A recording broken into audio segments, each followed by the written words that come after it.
What's good, y'all? Welcome back to Reek Knows Hoops. I'm your host, Tyreek. Be sure to leave a like and subscribe if you are new. This is a place where we talk all about NBA basketball, so if you love hoops, this is the place for you.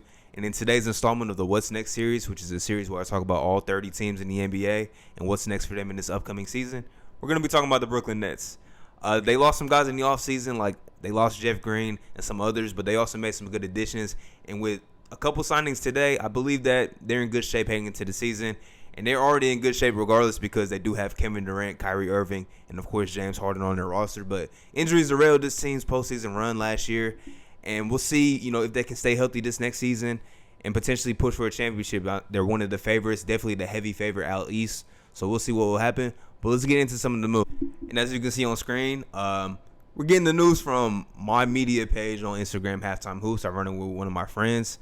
And this is a place where we post NBA highlights, news, updates, everything NBA. You can find it here. As you can see, the numbers are pretty decent. So go ahead, add to it, man. Give us a follow, show some love. We'd really appreciate it. We also got merch. The merch store is in the bio. Check that out too. You don't have to buy anything, but just check it out for us. But let's get into the moves. The first one of the day was the Paul Millsap signing. Kind of just came out of nowhere. He's been somebody that's been in free agency, for a while now. Obviously, we are into September, and he was a vet looking to, compete for a championship. The Bulls were interested. I believe the Clippers were also interested. Ends up going to the Brooklyn Nets. And as I mentioned, this team did lose Jeff Green early in the offseason to the Denver Nuggets. So this is essentially like a trade pretty much, because I believe that they can play similar roles on their respective teams. Jeff Green was a big piece for this Nets team last season. He had a game in the postseason where I believe he had like 27 points. And he was crucial on the defensive side for them. Paul Millsap is a vet. He's turned into a very good defender, very versatile defender, and I believe he can provide some of that small ball five role for this team, once we get into the season. Because some games you don't know if you want to roll with Blake Griffin because of the defensive side of the ball. Paul Millsap can step in and provide something defensively. And also, he's not really a slouch offensively, even though he's not the same player he was when he was an all-star. But he can still provide a little bit on the offensive side, can stretch the floor a little bit from the five spot. So I believe this is an amazing move by the Brooklyn front office. And people forget, Paul Millsap I think he's a 4-time All-Star. Like, his career trajectory is kind of crazy. I believe he was a second-round pick.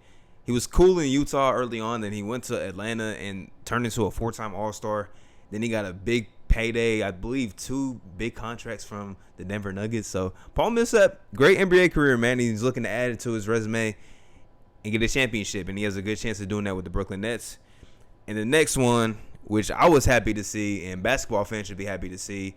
I guess unless you're a team that is really competing for a championship, you might not like the Nets stacking up on talent. But LaMarcus Aldridge is coming out of retirement. He had the heart issue during the season that he found that out after he got his physical when he came to the Nets, and he decided to call it quits. He said he put himself over basketball, and I really respected that decision. It was sad to see him go, but he looked at peace with it. But I guess everything is cleared up. His medical report seems good, so he's decided that he wants to come back and play still. And the Nets are the front runners to retain LaMarcus Aldridge. So Brooklyn, the rich keep getting richer. I love this for LaMarcus. He gets to compete for a championship. A lot of people aren't really happy that the Nets are stacking up on talent, but I mean, they're responding to what the league has come to. I mean, the Golden State Warriors did this. Now we see the Lakers stacking up on talent, so the Nets are also stacking up on talent.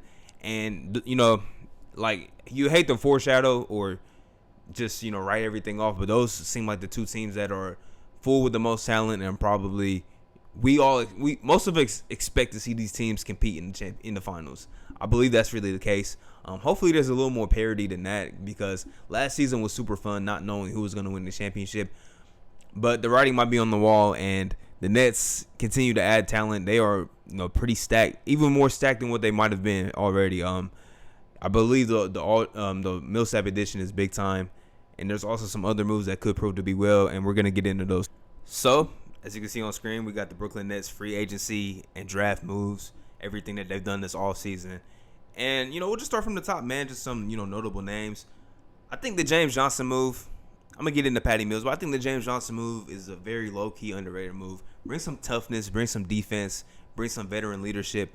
I like that move a lot. I think, he might not have a huge role, but I think there will be games later on in the season where he's going to have a very big impact. I think that just brings them a lot of versatility because he's tough enough to play the 4. He can play the 5. I like that move a lot. The Patty Mills move was sensational. We see what Patty Mills can be. Like, he's somebody that can score 25, 30 points on any given night. Like, he's somebody that if it's his night, he can get buckets for sure. And just having him coming off your bench, that gives, Kyrie will need a rest because Patty Mills can command the second unit a little bit. He can get buckets, and then, he can run with James Harden in the second unit, however that works. That was one of the better moves of the offseason, if you ask me. Just adding more offensive firepower to a team that already has 3 of the best scorers in the league. And then they traded Landry Shamet away. They got back Javon Carter. This move, I don't know if Javon's going to, play a lot of minutes on this team. But if he is asked to play, he brings a lot of defensive toughness in that backcourt, which is something that I think they need. Because we know Kyrie, even though Kyrie, I was telling my dad this, he's a much improved defender. He gives hella effort on the defensive side. And he doesn't back down from anybody, even though he can get overpowered because he's only like 6'1". But he's a much improved defender. And then we know James Harden is not a super defender either, even though those guys have, I believe, improved on the defensive side. Somebody like Javon Carter can, come in and play crucial defensive minutes. And then they also brought back Bruce Brown, which is, big time. Even though they lost Jeff Green, I think bringing back Bruce Brown, he was more of like the glue between the guards and the bigs. I like that addition, bringing Bruce Brown back. And then their draft, man. Their draft was pretty good. Cam Thomas out of LSU was regarded as the best scorer in the draft. And let me tell you all a secret. He can get buckets. He can get buckets in Summer League. I know it's just Summer League, but he was clearly like clearing away. You can tell his scoring was on another level from everybody else's. Like, it was just different. And I'm not sure what his role is going to be this season, but I think he can be somebody off your bench that can just come in, play very good minutes, get some buckets, which is what this Brooklyn Nets team is all about. Like, they obviously, just going through their roster, they are offensively heavy. They have a lot of offensive firepower, and they added to that. And then Day'Ron Sharp, I believe he was a one-and-done player out of North Carolina. He is somebody that's a big, which this team is lacking big man depth. And he might be able to come in and play very good minutes, I think, from day one. They still have Nick Claxton, too. I think he's going to have a bigger role. It was surprising not to see him play as much in the postseason. I'm not sure if he was banged up. I know he was banged up towards the end of the season. I don't know if that maybe played a factor in him not playing as much in the playoffs. But Nick Claxton is a big that, he switches very well on the guards. Like, I remember a game early on in the season when the Nets were playing in Portland. There was like multiple possessions where he got switched onto Damian Lillard and didn't give up a bucket, didn't give up, an easy shot. He was stuck with Dame the entire possession, and he gives this Nets team, I think, a much needed big man presence on the defensive side. We'll see what he does as far as rim protecting goes, because that might be key for this Nets team. But the one thing about the Nets, they're very versatile. I believe another season with Steve Nash as a coach will be very good, because we forget rookie head coach. Had never really been on the bench, I believe, other than like he did some stuff with the Warriors, but I don't think he was a part of like the actual staff. I believe he was more like a consultant. So, look, as long as the Nets are healthy, they're gonna be one of the final teams playing in the NBA playoffs, man. This team is just, they're too talented offensively, man. We even seen with a hobble James Harden. James Harden was probably playing at like 60%. No Kyrie Irving.